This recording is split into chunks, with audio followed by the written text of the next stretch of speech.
ओम नमो भगवते वासुदेवाय। प्रस्तुत है श्रीमद् भगवद गीता का छठा अध्याय ध्यान योग। श्लोक संख्या 11वां और 12वां। श्लोक संख्या 11 है।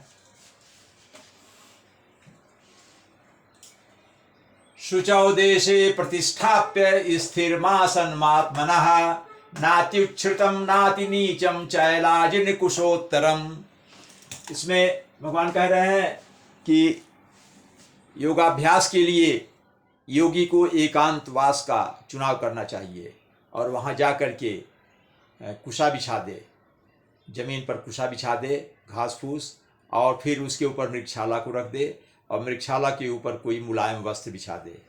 और आसन ना तो बहुत ऊंचा हो ना बहुत नीचा हो, सामान्य हाइट का होना चाहिए, ऊंचाई का होना चाहिए, और ये पवित्र स्थान में हो। और वहाँ जा कर के योगी को उस पर बैठ कर के योगासन का अभ्यास करना चाहिए, योगाभ्यास करना चाहिए।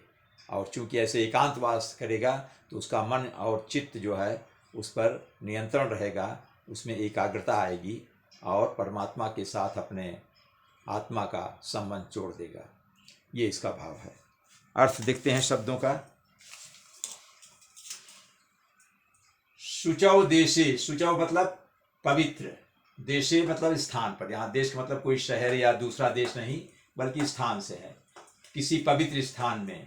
प्रतिष्ठाप्य मतलब स्थापित होकर, बैठ करके। स्थिरम आसनम आसनम आत्मना। स्थिरम प्लस आसनम प्लस आत्मा, तीन शब्द हैं इसमें। स्थिर मतलब स्थिर, मतलब रख कर स्थिर। आसनम मतलब आसन, मतलब एक आसन में, आत्मना मतलब अपने को एक स्थिर आसन में रख करके किसी पवित्र स्थान में बैठ जाए।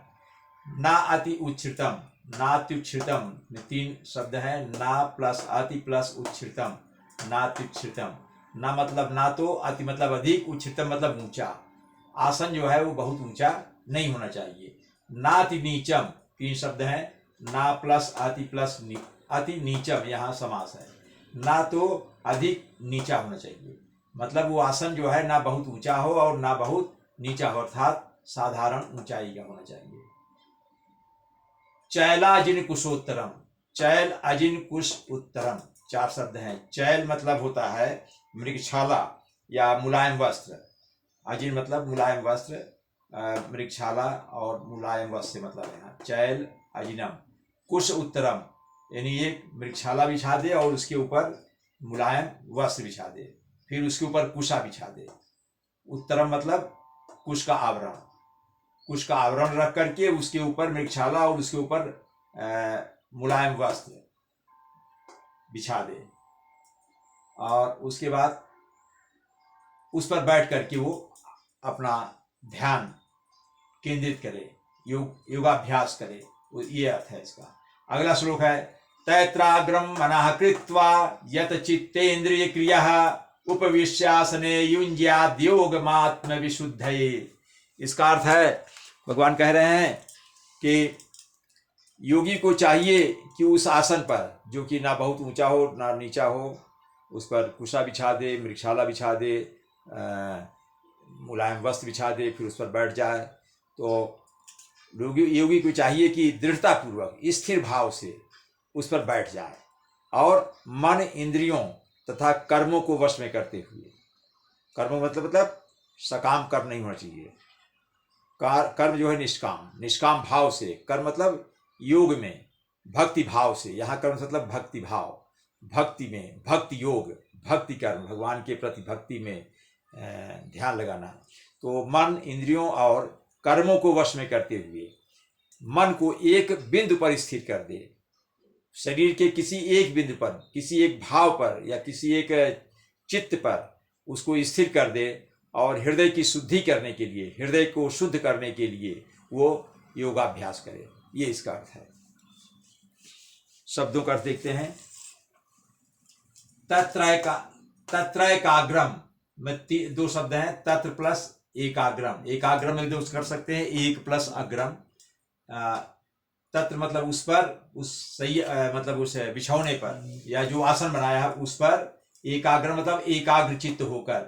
मना मतलब मन, एकाग्र मन करके, कृत्वा मतलब करके, यत चित्तेंद्रिय क्रिया, यत चित्त समास है, फिर प्लस इंद्रिय, फिर समास है। यत चित्त इंद्रिय क्रिया, यत चित्त इंद्रिय क्रिया।